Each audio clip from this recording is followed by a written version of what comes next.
Buenos días, amigos y amigas. Здравейте, приятели! А в това видео ще ви разкажа малко за ветрилата.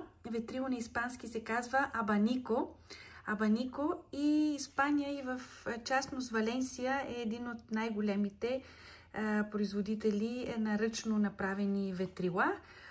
Те изнасят в цял свят и са много харесвани, много желани от всякакви известни личности, валенсианските ветрила. Те са изключително направени от дърво, няма никаква пластмаса в тях. Ето, даже винаги имат като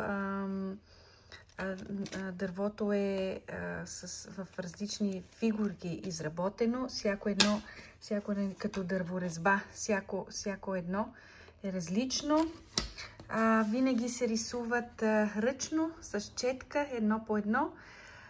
Също така, освен на дърво, имаме плат, който обикновено седи отгоре или между самите дървени пръчици. Тези черни ветрила са много типични за сватби, кръщенета и всякакви празници. Като цяло много се използват ветрилата през лятото, защото правят страхотен вятър.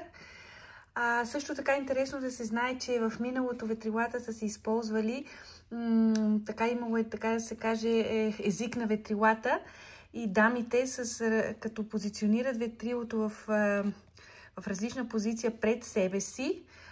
Това е означавало различно послание за младежите, към които те са се интересували на разни събития, сватби, празници, местни и така нататък. Много интересна историята с езика на ветрилата.